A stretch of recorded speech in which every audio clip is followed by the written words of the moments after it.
That is a quick look at the Cheetah Plains private safari lodge in the Sabi Sands, which is where I find myself today. Good evening. Welcome to Dan Really Likes Wine, brought to you by Pick and Pay and brought to you from a very luxurious location. I'm in the wine cellar in the heart of the lodge, and a splendid wine cellar it is. Roland Peens from Wine Cellar has put all the wine together.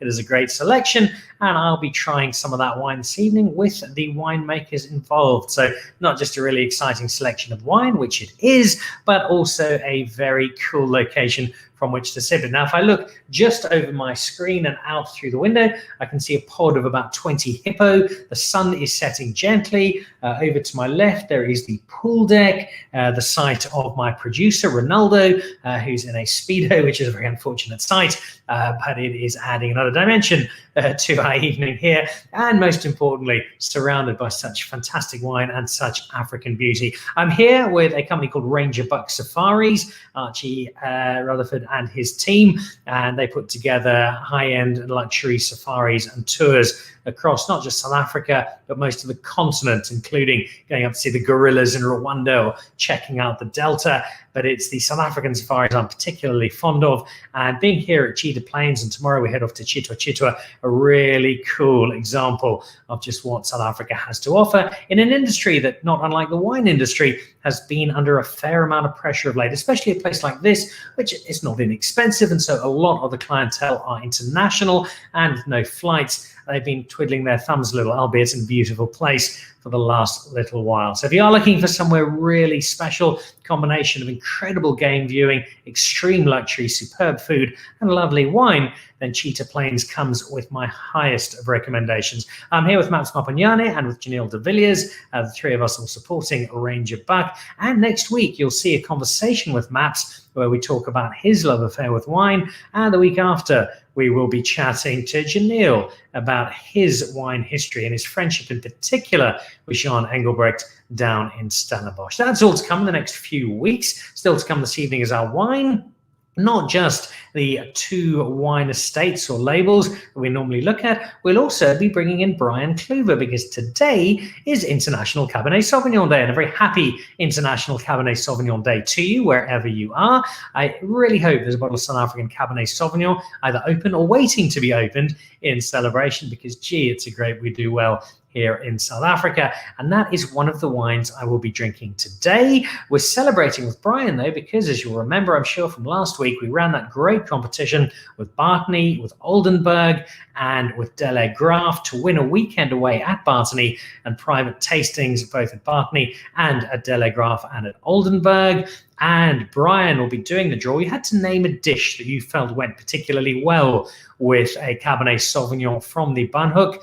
Brian is run through the entrance, and he'll be announcing our winner and our runner-up at the end of the show. So hang on for that. Hang on a little later for a visit to Boelenhoutskloof, and Gottfried Mock will be talking me through some 2017 Sauvignon, and then wrapping up our tastings appropriately with the 2015 Stellenbosch Cabernet Sauvignon from the Boelenhoutskloof label. But we start off with, I think it's fair to say, yeah, definitely the Beyonce and Jay-Z of the South African wine industry. They are a power couple extraordinaire. They bring us not just the Molyneux range, but also the Lieu and Passant range we make today. A great collaboration of South African and American winemaking passion and expertise. And it's a pleasure to have them back on the show. Hello, Team Molyneux, and a warm welcome to Cheetah Plains.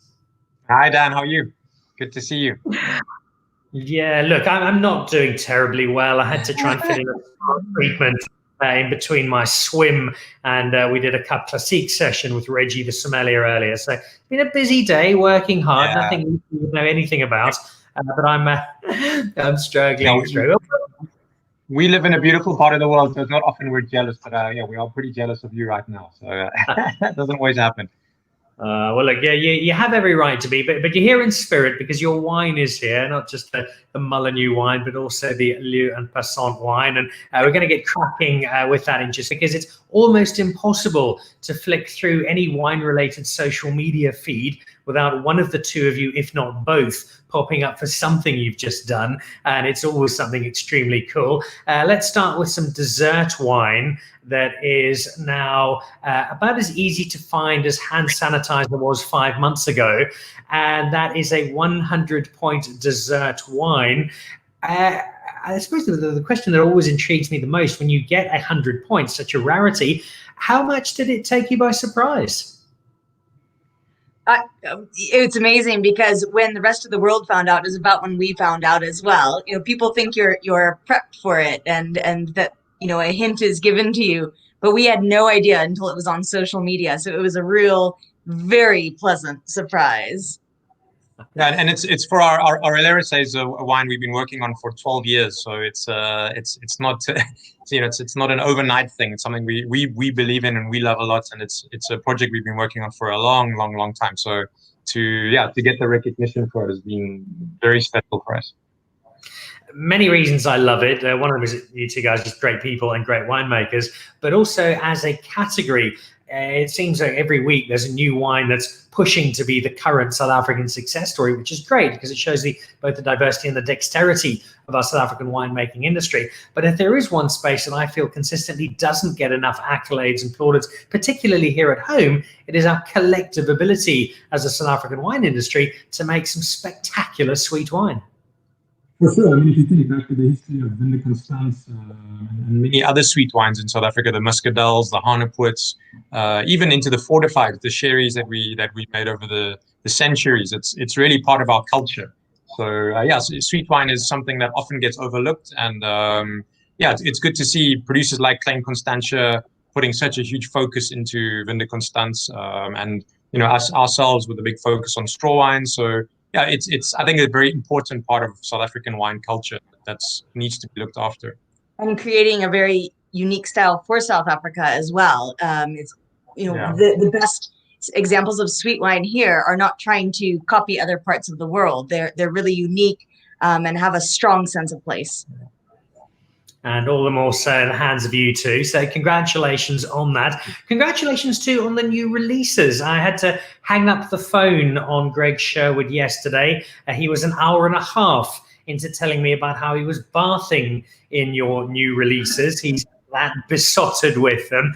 He's a most enthusiastic supporter of South African wine, but he's also a great authority and a very well-respected one. And he doesn't give out the marks, the ratings that he does simply because he likes the people involved. So when you get that sort of endorsement, even for guys like you who've done so much, who are so respected, having your peers say, gee, you've done something special, that must still mean a lot. For sure. Yeah, for sure. I mean, someone like Greg, he's a master of wine, and he doesn't put his name behind something unless he really believes in it. So for him to give our Iron Syrah 98 points or our Granite Shannon 97, it's really saying something. He's not just gonna just kind of dish scores out to willy-nilly. So no, it's amazing endorsement, and the great thing is it has an impact in many places. So here in South Africa, in Europe, in the UK as well. So yeah, South African wine is in a good place. There's a lot of competition. There's a handful of really world-class wineries in South Africa that are doing amazing things. And yeah, we're very proud to be part of that group.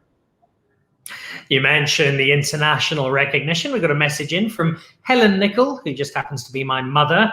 Please tell them how much we enjoyed their wonderful wine down at St. John's Point Lighthouse in Northern Ireland. My mother celebrated her 117th birthday last week, and we had some Mullineux delivered, and I suspect there's none of it left, but being celebrated right around the world, including... So happy birthday, Mum. I'm glad you enjoyed your wine. We're going to toast you with some of that wine you were drinking, because the wine we have is taken from the wine list, and we've got two of your bottles here, but not the Mullineux wine. I think it's important for everybody who's watching just to give a sense of understanding of the two brands, where the wine comes from, the Loup Passant name, and why it's very important to have somebody involved in the winemaking process who wears a turban. Yeah, so we're obviously known for our Mullineux project, which is where our named after us, and we started it in the Swartland in 2007. So it's the the Molineux wines are really focused on Swartland and working with the old vineyards here, and the Chenin Blanc and Syrah that does so well here.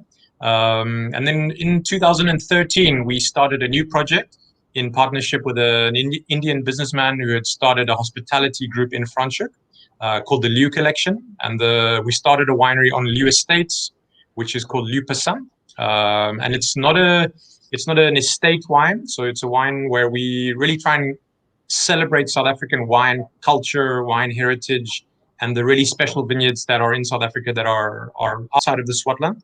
And it follows very similar farming and winemaking approaches that we do for Molineux. So, more sort of hands-off farming, more natural farming, and also more sort of transparent natural winemaking, and using those techniques, but through the lens of vineyards in Franschhoek, vineyards in Stellenbosch, and other varieties, so Chardonnay, Cabs, and so a very similar philosophy behind the farming and the winemaking, but completely different grape varieties and regions behind them. So yeah, it's fantastic for us to be able to have the Molineux project, which is really all about the Swartland. But I think in South Africa at the moment, there's so many exciting things happening outside the Swartland. There's amazing things happening in Hemel-Aarde, in Stellenbosch, in Port River, and we're just lucky to be able to be involved with that part of our wine industry as well. So yeah, so Molineux is really all about the Swartland, and Liu Passant is about things outside the Swartland, with a big focus on heritage and things that are authentically South African. And working with some of the oldest vineyards in South Africa as well to connect the heritage style of winemaking we're doing with some of the original vineyards that would have gone into those blends in the first half of the last century. Yeah. Andrea, there's an added level to you being able to do that, because aside from being the senior winemaker in terms of international acclaim at Team Molineux, you're also the Cape Winemakers Guild chair, and an inspired choice it was to bring you on board. What does it mean to you as the chair of the Cape Winemakers Guild to now be exploring other areas of the Cape, making wine in different places, and seeing a little bit more of this realm you now rule over? Yeah.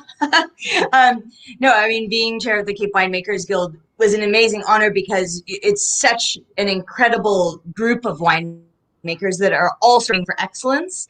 And to be elected kind of to head that group for a couple of years is an amazing honor. It means that they trust me and they believe in the wines that I'm making. But it's also representing so many winemaking regions as well, the Cape Winemakers Guild. And that's why you're really seeing the true excellence of winemaking in South Africa whenever you taste any of those wines. So it's a fantastic honor to be part of. Well, I know I've made this point on the show before, but I will make it again. I think the trade has been fabulous. We gave America Elon Musk, Trevor Noah, Charlize Theron, and Dave Matthews, and we got Andrea Molineux and Samantha O'Keefe in return. So I think we have the better of that deal spectacularly. I'm very glad to have it, and I'm reminded of how well we've done by tasting these wines, the first of which is the Liu Passant Stellenbosch Chardonnay. It's the 2016 vintage. So there we go, being plucked from the cellar here at Cheetah Plains. And that's actually the bottle about an hour ago sitting. And if you look, you can see the blurred shape of hippo in the background. Just as I look out the window, there's a herd of about 20 waterbuck 15 feet from me. It really is a fantastic place, this. Give us a little bit of background on this particular Stellenbosch Chardonnay, where it's from, what we're getting out of it, and what you were hoping when you made this. Yeah, so what's interesting is going back to the concept behind our Molineux wines, which are very soil driven. You'll see that we have wines called granite, schist, and iron. When we stepped into this vineyard, we realized that the strongest fingerprint of terroir, the sense of place, was actually not the soil itself, but actually the climate in which it was growing in. So it's one of the cooler parts of Stellenbosch at altitude. And what we realized when we stepped into that vineyard and saw that it was this amazing, healthy, beautiful Chardonnay, cool maritime climate, as opposed to the Mediterranean climates we're working with for our other wines, we realized that we could make a wine that has the richness and harnesses the sun of South Africa, because that's the one thing that we have an abundant amount of is sunshine, but yet have this racy acidity, this line of freshness that pulls it through. So for us, what we were looking for when we were making it was a textured wine, a full wine, but something that is still elegant and long enough where you could just drink the whole bottle yourself. I'm gonna take that as a directive, Andrea. So I will not. It's on the back label, actually. And Chris, I remember Mike Ratcliffe in a conversation we had a while back.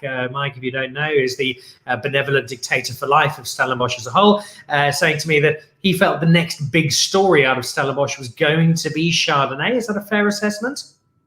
Yeah, I think one of the things people don't realize with Stellenbosch is it's a very diverse region. So you just think of Stellenbosch because there's a town in the middle, and you don't realize it's actually a very complex wine region. So you have the Helderberg Mountain, you have Simonsberg, you have the Polkadryer Hills and Botteleray, and then you've got Firgrove, which is close to Somerset West, and they're all very, very different and very different to suited grape varieties. And often you just think of Stellenbosch as a region that does Cabernet really well, which it does. But there's some, as Andrea said, some really cool maritime pockets of vineyards in Stellenbosch close to False Bay that are extremely interesting for Chardonnay. So while, areas like Elgin and Himmel and Arde duly get a lot of credit for Chardonnay, I think there's some incredible pockets for Chardonnay in Stellenbosch. And I mean, yeah, this is a great example. 2016 was the Chardonnay of the year at First Guy, our Lupusant. 2017, Chardonnay of the year again. So it's a really special site that just is perfectly adapted to Chardonnay. We don't have to manipulate the fruit at all. We don't have to do anything in the cellar really to make an incredible wine. It's just the right site for Chardonnay. So I think that's what's happening a bit more in Stellenbosch. They're starting to work out. Cab does extremely well in these certain areas. Cabernet Franc again on the Helderberg is incredibly interesting. So Stellenbosch is a little bit more diverse than people maybe thought 10, 15 years ago. And if I can take that a little bit further and defer to you, Madam Chair, in your role looking at the broader region, I think we're just seeing more and more a sense that South African winemakers are understanding and celebrating the fact that we have the capacity to make a certain grape in so many different ways, in so many different styles, depending on the terroir, depending on the climate, and doing so not to be quirky, not to do something fun or be experimental, but because we can bring the best out of a particular grape in that particular area. Yeah, absolutely. I mean, with many different varieties, with Cabernet, with Chenin Blanc, with Syrah, with Chardonnay, it's so beautiful how you can make the different styles, but still with this strong sense of authenticity. So as I mentioned before with sweet wines, not trying to copy other regions in the world, just trying to make it the best for the region it is. And when you have that kind of authenticity, then it gets recognized, not just domestically, but internationally as well. And that continues to be the case. It's definitely being recognized here at Cheetah Plains. In fact, I think the Waterbuck are trying to get in to get some of this Chardonnay. I might have to share some with them a little later. You can marinate them. Oh, I'd love to. Let's say goodbye to the Chardonnay for now. I'm going to come back to it once the show's done and drink it all on my own, as you told me to, and head over to wine that I'd like to start by discussing the wine with you. The name. Because this is not an inexpensive bottle of wine. It's certainly a fabulous bottle of wine. And you'd anticipate some rather grandiose nomenclature to go with that. Instead, you've gone with the idiot-proof label of dry red wine. So it's kind of hard to get it wrong in terms of understanding what you're going to drink. What was the thinking behind that? So that's really the dry red wine is there for a couple of reasons. The first is that this wine is really our homage to the great wines that were made in South Africa in the 1950s, 1960s, and 1970s. And I know you're a wine nut, so you'll know about these brands like Alto Rouge, Zonneblom Cabernet, even Chateau Libertas back then was an incredible wine. Rustenburg Dry Red. So these were wines that were made back in the mid 1900s that were, as we were just talking about, authentically South African. They weren't Bordeaux blends. They weren't trying to be Burgundy. They were just South African wine. Before South Africa was sort of reintroduced to the world after sanctions were lifted. We made authentically South African wines that weren't influenced by anywhere else. And this wine is really our homage to those incredible wines, because they are incredible. They've aged amazingly well, and they're very special. And the blend that we work on is because it is a blend of Cabernet Sauvignon and Cinsault. And the reason for that is those were the two core wine varieties that were used in those blends back in the 1950s and 60s. So if you go back and drink an old bottle of amazing Chateau Libertas or Zonneblom Cab or Rustenburg Dry Red, they were blends of Cab and Cinsault. And this is really our sort of modern interpretation of those wines. And it was quite a fun journey for us. We did quite a lot of research. A lot of those winemakers are still around, so we went and visited them. Some of them we had to get quite drunk because they didn't want to kind of give away their secrets. So we had to have long lunches and dinners with them and pour lots of wine and kind of get them to open up. But eventually we started to understand how those wines were made back then, and kind of noted the common denominators that went through all of them. And yeah, this is our interpretation of that wine. So we've essentially taken all those ingredients that made those wines very special back then, and this is our interpretation of it. Obviously, with a few modern twists. We obviously understand malolactic fermentation, whereas back then they didn't. We've added a little bit of Cabernet Franc because we think Cabernet Franc is an incredible variety in South Africa. So it's really the dry red is our homage to those incredible wines, but made in our sort of slightly more modern, a bit more polished way than they might have been. And we debated using the word dry red because it has subsequently, I think, maybe brought on a slightly less fancy connotation. But that's to push at people's perceptions. Often when you see a label, you immediately get an idea what the wine's going to be like just by the name or the picture on the label. And we debated whether or not to have dry red on the label or not. But we thought we should definitely put it there just to poke people in their perceptions a little bit and make them think that dry red can actually be something incredibly special, and it is an authentically South African thing. Yeah. Andrea, what does it say about the South African wine industry that we're now in a space where people like yourselves, and there are others, are being able to pay tribute to the heritage of South African wine and to not reinvent, but to go back to what we've done before and celebrate it like you are now? Yeah, well, I always refer to it as, when you have these fancy chefs, I know you hang out with very fancy chefs yourself, but, when they do a deconstructed dish, and then reconstruct it into something new. And that's exactly what we've done with this wine, where we've taken all those important heritage elements of the wine and reformed it back together. And what it has helped, it's part of a ripple effect of other winemakers of this generation looking back to the past to inspire what's going to happen in the future. And now there are at least a dozen dry red wines out there that are Cab Cinsault based, some with Syrah, some with other varieties, Tinta Baraka, or even Pinotage. And so there is a movement that's starting of looking at these amazing, authentic heritage wines of South Africa, but putting not modern in terms of, alcohol and big wines, but modern in terms of a slightly more polished, a real world-class wine for going forward. Maybe chat about the vineyards also. We haven't mentioned where they come from. Yeah. Yes, absolutely. So this wine, it comes from some of South Africa's most special vineyards. It's the two oldest vineyards in South Africa. One planted in the year 1900 and one planted in 1932. Those both happen to be Cinsault. They were the first Cinsault plantings, first red wine plantings post phylloxera that are still around today.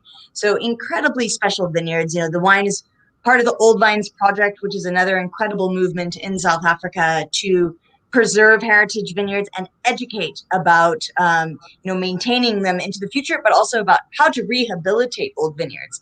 Because these vineyards took us about 4 years until we could get the first off of them again. So just because they're old doesn't mean they're sustainable and healthy. So that was part of the process. And the Cabernet and Cabernet Franc both come from amazing sites in Stellenbosch.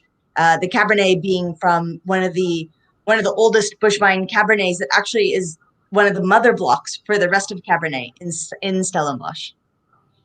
It's amazing how often the Old Vine Project, and by extension, the name Rosa, comes up during the course of this show. And I love that fact. Also love the fact that you mentioned that Cinsault. A fact that maybe you two don't know is that very first Cinsault block, the one that was planted in 1900, was actually planted together by two young wine interns from Stellenbosch called Kevin Arnold and Ken Forrester, which they did earlier on in their career.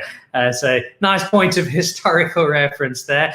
We've mentioned some awards, of which you two have many. In fact, I believe you're building a new museum for all of them out in the Swartland. Speaking of awards, we have some comments from a man who was named both Master of Wine of the Year and also Worst Dressed Wine Critic on Earth, and that would be Greg Sherwood, who sent through a couple of comments, one of them being Dry Red Rocks, and it certainly does. It's just an absolutely splendid wine.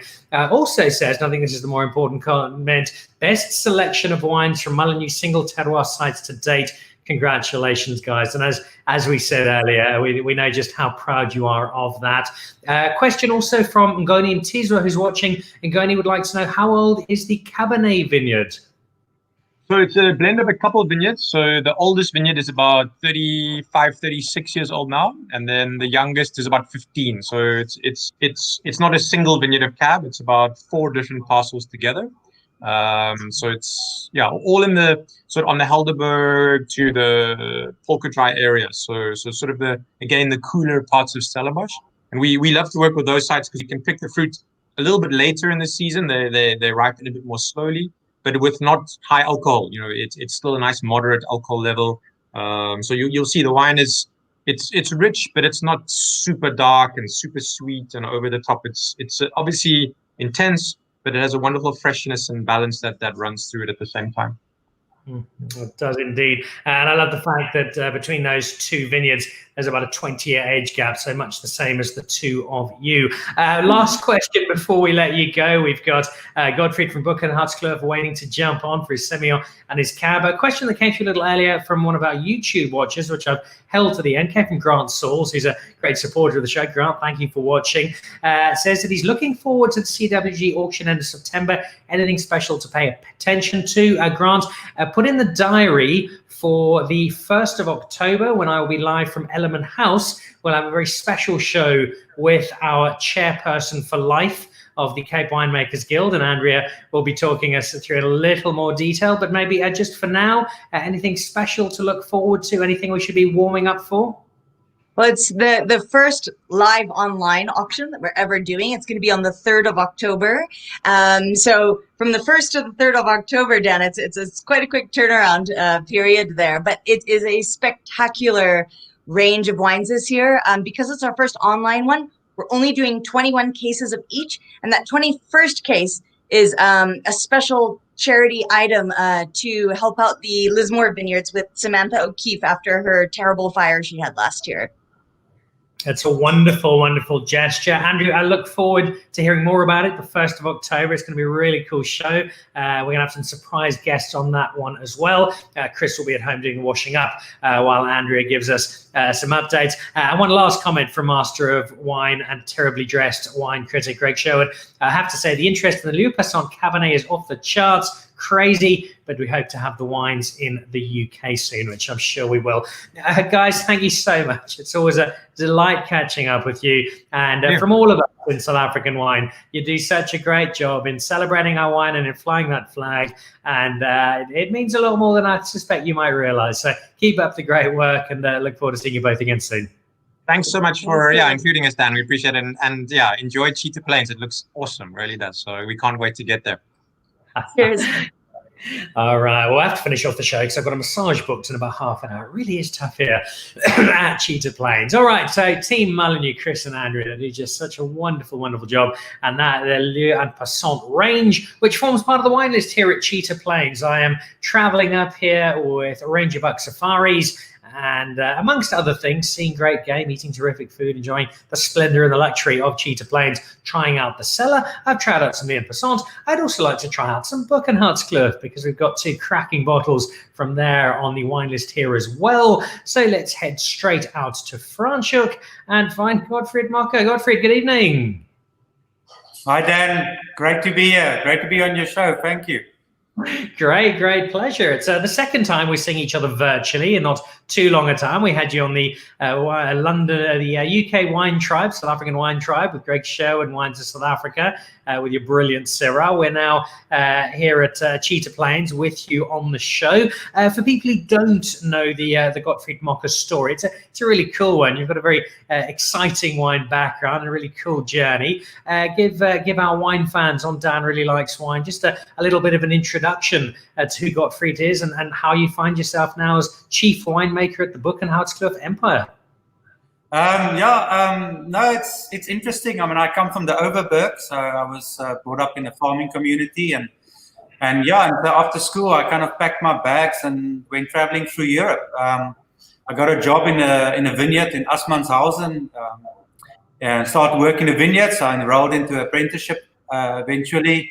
Ended up studying in Germany, worked in the States for some time up in Oregon and also in France. And while I was in Europe, I got the opportunity to come and work in Franschhoek. And in those days, I actually got an opportunity to work at Chamonix. And Chamonix at that time was still a small farm and started planting more and more vineyards. And it was just a fantastic ride. We just had a lot of fun and met a lot of great people. And when I got started at Chamonix, the first guy actually that walked into the cellar, helped me, gave me advice, was actually Mark Kent.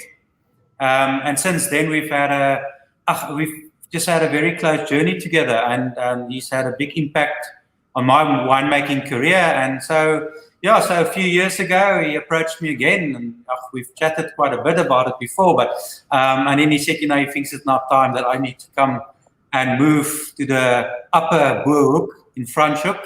And then I joined a fantastic team here at Boelenhoutskloof. And it's just been a fantastic place to be. Very exciting company to be part of. We like a lot of projects, so there's always something new and something different happening. But it's just fantastic.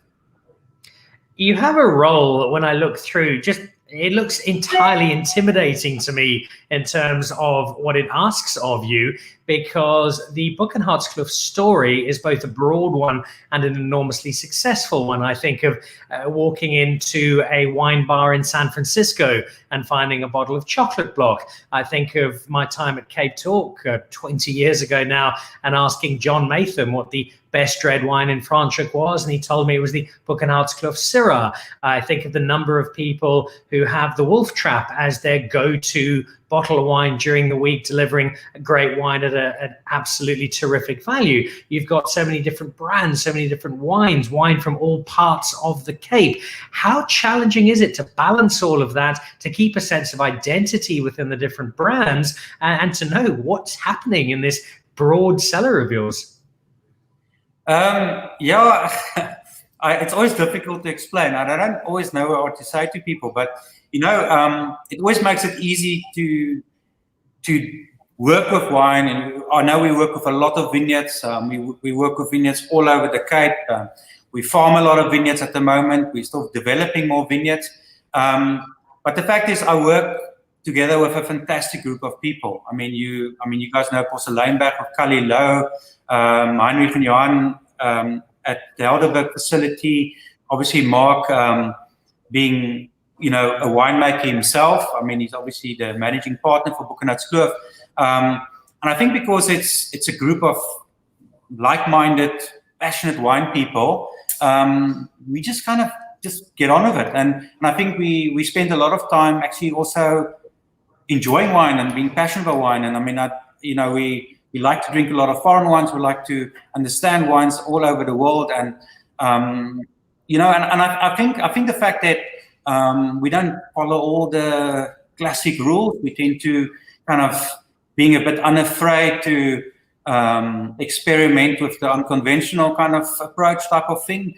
And yeah, so I remember today one of our new farm managers in Hermanus complained about the container that he has to put down on a place because we're developing the farm.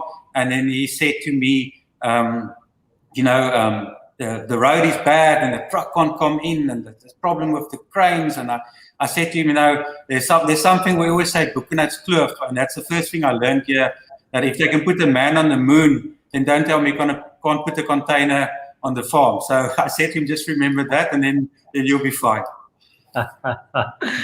Dear. Well, I need to send Neil Armstrong a bottle once it's all packed up and good to go. A couple of comments coming through. Greg Sherwood, Gottfried Rockstar, incredible winemaker. So a lovely endorsement there from a man who knows his wine.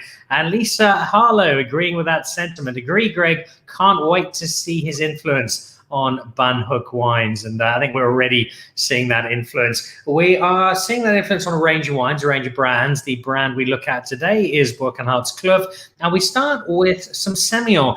A little earlier when I was chatting to Team Molyneux, I spoke about dessert wine and how I felt it was a category that doesn't get celebrated enough. I have a not dissimilar feeling for Semillon, not so much that it isn't celebrated as much as it should be, but the people often just don't seem to know it's there half the time, and that there is such a gem of a varietal sitting right under their nose, and they'll drink the Sauvignon Blanc in bucket loads and then head off to a Chardonnay or a Chenin when they want something bigger, and rightly so, because they're terrific wines. But that space that Semillon occupies, I think, is not just such a valuable one in the greater wine scope, but what we're doing with Semillon, what we're able to create with it, is so unique and so rewarding.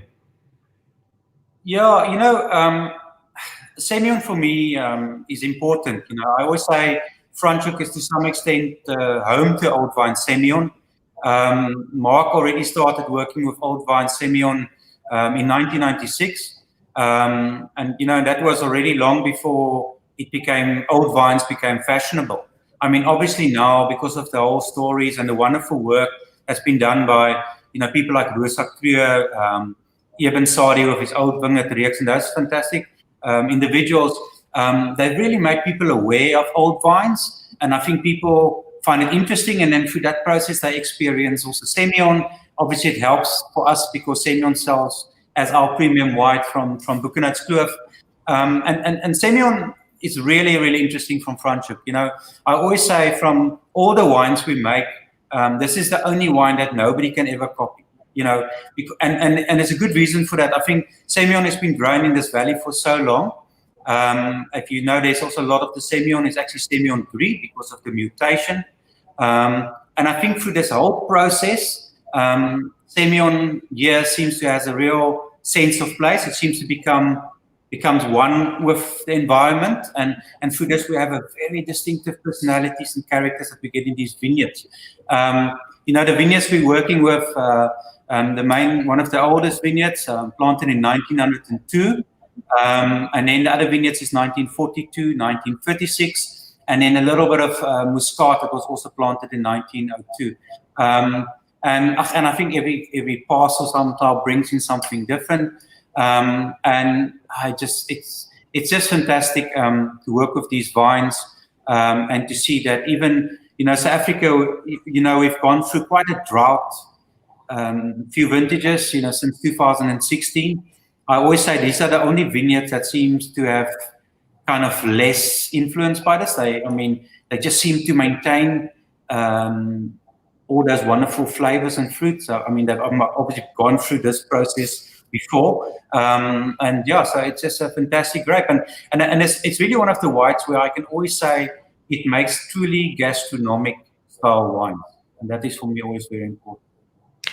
That leads exactly as the point I was about to make. We'll be having dinner here at Cheetah Plains a little later, and I've got the rest of the Le Passant and your two wines lined up with the other guests. And I think that Semillon with our food tonight is going to be a cracker. I also love the fact that you've freed it from the constraints of being part of a crowd, which is where we so often find Semillon sitting somewhere in a blend, and it's getting the chance to show off on its own. I'm not the only one who likes it. Lisa Harlow with another comment there. That Semillon is amazing. People should drink more. I was poured the 2007 in that tasting room just before lockdown. It was a wow wine.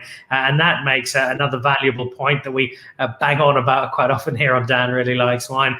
And that's the aging possibility of white wine. And this Semillon that we're drinking now is a 2017. Lisa loved her 2007. So that was 10 years older. You do have a fair bit of time to play about with a well-made Semillon. Yeah, no, they aged extremely well. It's always interesting. People must also understand is that there's also kind of the vinification influence on creating wines, that white wines especially, that can age. We work extremely oxidatively with our Semillon, and we tend to mature them in a combination of French barriques, clay amphora, and concrete X. I always joke, we do tend to lend a long élevage, so we tend to kind of want to create secondary flavors. So, Semillon is a very neutral variety. It has very little primary fruit, so there's no point in capturing that. So we're looking for the secondary flavors, and that kind of brings all that textures and things out in Semillons. I always joke and say we work so oxidatively with our Semillon that it can't oxidize in the bottle anymore. And maybe that is why it actually can age so long. But what I find very interesting with the Semillons is that they can be like 2-3 years after bottling. They're quite interesting. Then I tend to go for a slight slumber, and then suddenly when I hit that 8, 9, going up to 10 years, I think when that tertiary flavor starts coming in, they become really, really interesting. So yeah. Not that it's not an interesting wine right now. It's a great selection with the assistance of Reggie, who is the sommelier here, doing a terrific job. One wine down from Team Boelenhoutskloof. Let's head over to the second one. And it's chosen very deliberately because it is the grape that we celebrate around the world today, and that is Cabernet Sauvignon. We had a conversation about Cabernet Sauvignon last week with Mornay from Delagrave, with Nick at Oldenburg, Brian Kluver from Barney will be joining us at the end of the show with our competition winner for our Banhook Valley Prize. We were talking about International Cabernet Sauvignon Day, and yes, there's an element of gimmick to these days. It's the Hallmark card equivalent, but there's also, I think, some importance to it because it allows us to step back and just remember a particular grape, particular varietal, and why it is so important. And the Cabernet Sauvignon continues to be one of the backbone grapes, not just the whole industry, but especially in South Africa, and one that we continue to do such incredible stuff with. Yeah, I mean, the Cabernet that you have is obviously from the Stellenbosch region, not from Franschhoek. And I think, Cabernet is really important. It does extremely well in the Cape, especially in the Stellenbosch region, parts of Paarl, Franschhoek. So it's exceptional variety to work with. And we see with Cabernets in South Africa generally, you can look at people like Le Riche. You mentioned Delagrave, you can go for Lima, all those people.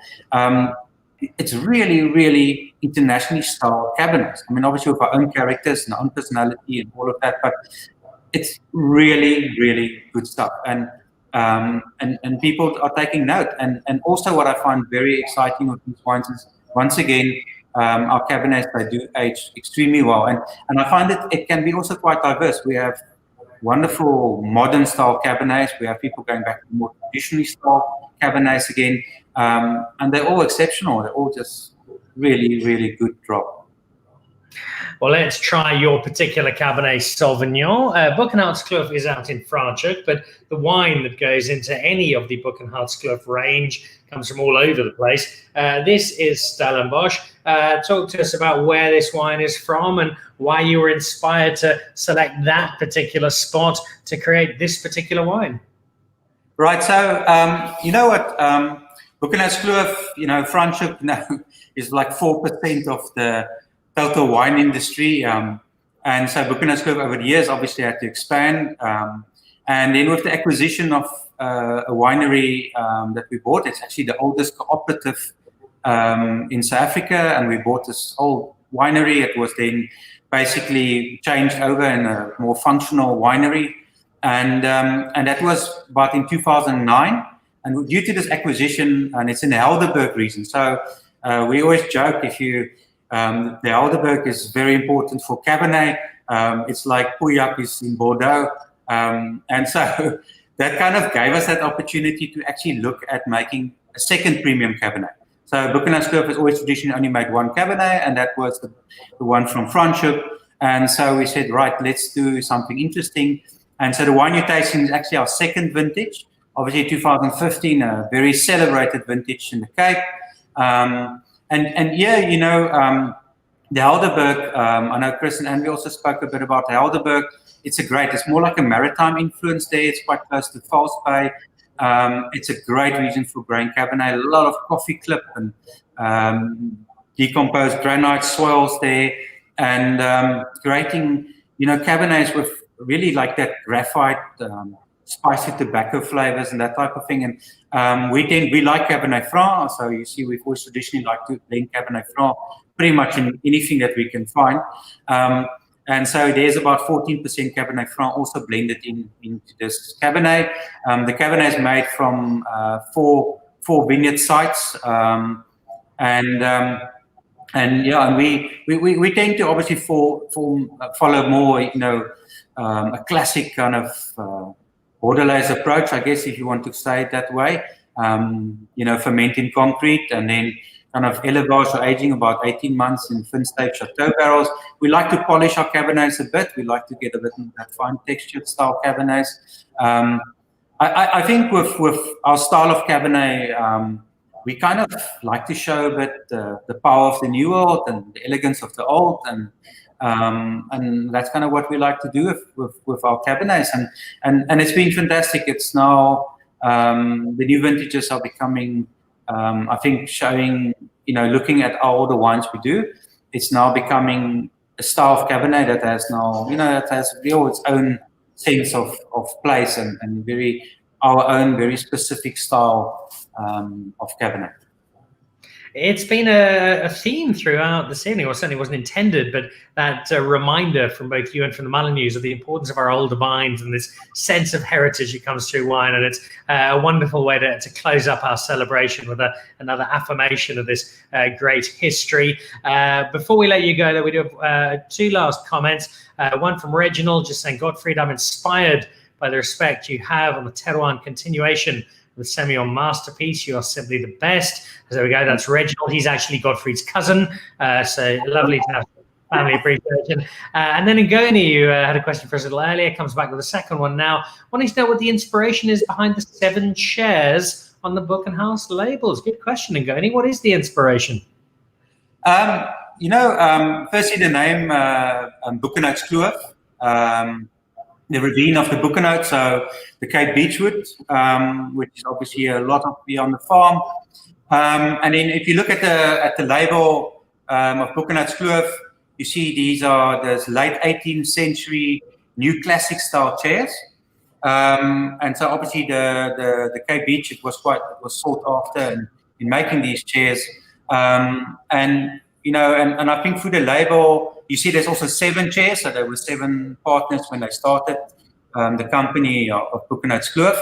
And I think through the 7 chairs and on the front label, we really just want to pay tribute to those 18th century craftsmen, who were able to kind of create, real art out of natural sources. And I think it's a very important part of the Cape heritage. And so it's a bit like fine winemaking. So yeah, that's the story. Well, thank you for sharing it with us. Now, I love that sense of history. That applies to so much about South African wine, in which both you and the Boelenhoutskloof have reminded us of this evening. Godfrey, thank you. Keep up the extraordinary work you do in a very demanding but enormously rewarding job. Keep making terrific wine. And in departing, happy International Cabernet Sauvignon Day. Thanks, guys. And thank you for listening. And thank you for sharing the wines. Thanks, guys. There we go. Gottfried Mocker, who is winemaker-in-chief across the Boelenhoutskloof group, and that's Wolf Trap, it's the Chocolate Block, they've got a couple of other labels as well, and doing them all really well, and a great advert for South African wine. Normally, this is when I would say goodbye and bid you farewell, but we are staying at Cheetah Plains just a little longer and crossing over in closing to Brian Kluver, who was with us last week with our competition, a competition around Bartony and Delagraaf and Oldenburg. You had the chance to win 2 nights at Bartony, as well as wine tastings at Bartony, at Oldenburg, and at Delagraaf, with a runner-up prize of a mixed case of Cabernet Sauvignon from the 3 estates. What you had to do was follow both Dan Really Likes Wine and the 3 estates, either on Twitter or on Facebook, and on that platform, share with us your preferred recipe, your preferred dish to go with a bottle of Bannock Cabernet Sauvignon. Now, I had a look through this. I had a look through all of your answers. I had a look through all of your suggestions, and I realized there were far too many to choose from, and so I took the cowardly option and made Brian select the winner. So let's head over to Brian Kluver, who's Global Head of Marketing at Bartony Wine Industries International, which means Michael Jordan is his PA effectively. Evening, Brian. Happy Cabernet Sauvignon Day. Cheers, man. Yeah, it's been a good day. I decided to go a bit crazy today, and I opened up one of my oldest cabs in the country. It's a Warwick. Well, let's get it right. Huh? There you go. Warwick 1986. So this is one of Norma Radcliffe's first Cabernets in the country, and I was worried about it, and it's turned out to be possibly one of my favorite wines I've had this year. It's an absolute cracker. Still alive, got ways to go. So yeah, I'm drunk too much of it already, and my wife. So let's see how it goes the rest of the day. I love that for 2 reasons. One, because it reflects the history and heritage of Cabernet Sauvignon in South Africa, but also it's not your estate and you're still celebrating. And I love this about our winemakers, our wine industry. There's no sense of competition and barging shoulders and egos. We support each other, and you guys are great at getting behind each other and celebrating successes. And I think that's such an important part of the collective success story of South African wine. Yeah, we're almost getting that Burgundian mindset of like working together, growing together. And the only way we're going to push forward is if we help each other out and we support and build brand South Africa, not just overseas, but even in South Africa. Let's drink these great wines, let's talk up our friends, our partners. And even if you disagree with the guys, you have to agree the wines they're producing nowadays are absolutely awesome. So yeah, some good fun times out there, and we've got a great vibe in the industry.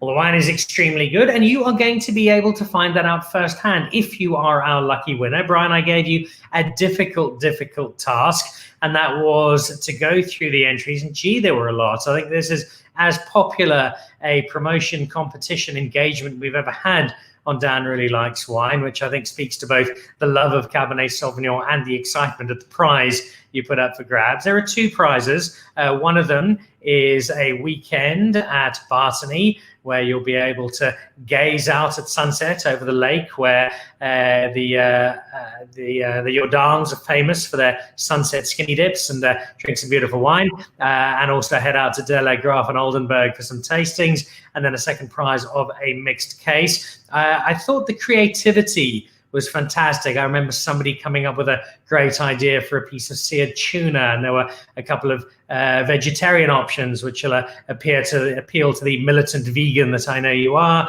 There were also some great red meat options as well, and so you had a tough job, and those are both on Twitter and on Facebook. You've gone through all of them. I know you've been working on it since yesterday, but updating until about half an hour ago when the last one came in.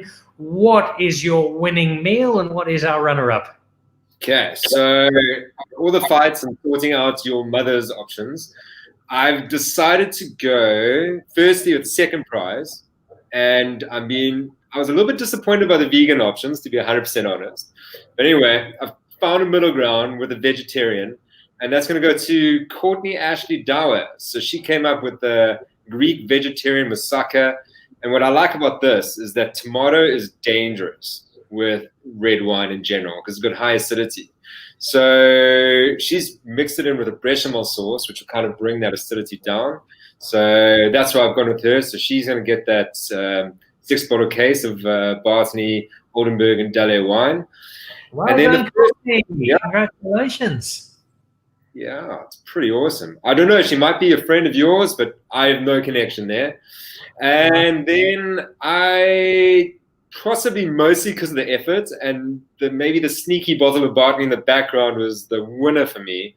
But Shireen Sajiv came up with Bartney Cabernet Sauvignon paired perfectly well with the pork belly she made the other day. But like visually, the picture, the effort she put in, I thought she's got to be the winner. And the richness of pork belly, but also the fat that you normally get on it, and a good fat, a rich fat, with the Cabernet Sauvignon cutting through. I think that's a really good selection. So if it was like more the bigger style Cabernet that you get from the Helderberg region, which the other guys were chatting about earlier, then I'd lend a little bit more towards like the ribeyes and the big sirloin steaks. But, you know, our area is a little bit more elegant, so pork has a little bit softer flavors, so that's why I thought it would work. All right, well, there we go. If you read the small print, what you would have seen is that both of our winners actually have to appear at Bartney and cook the dishes for me and Brian, just so we can make sure they're okay. Guys, we'll be in touch the next day or so to sort out the details of your prize, and congratulations. Congratulations also, Brian. I believe you sold 122,000 bottles of wine today. Yeah, pretty much. Actually, it's a good thing I took your advice and got the rain back up because our snowball got nailed our website. I even had my father trolling my Facebook page today saying that he can't get the wine. So our little Cabernet Sauvignon campaign did really, really well. We actually opened up another 30 cases just now of 2013. I stole Michael's private collection.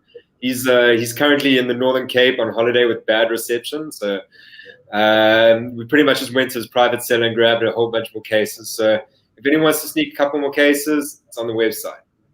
Fantastic.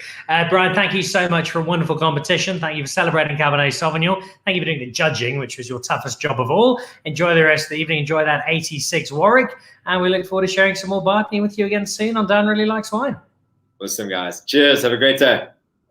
So there we go. Brian Kluver from Bartney wrapping us up with our competition winners. Congratulations to you both. 2 terrific dishes. Thank you to everybody who entered, and look out for a lot more competitions coming up soon as we do our best to reward those of you who give us such fantastic support here on Dan Really Likes Wine. Amongst our supporters, Ranger Buck Safaris, who brought us up here for a few days to enjoy Cheetah Plains. And if you are interested, have a look at their website or get hold of Ranger Buck. There's a number on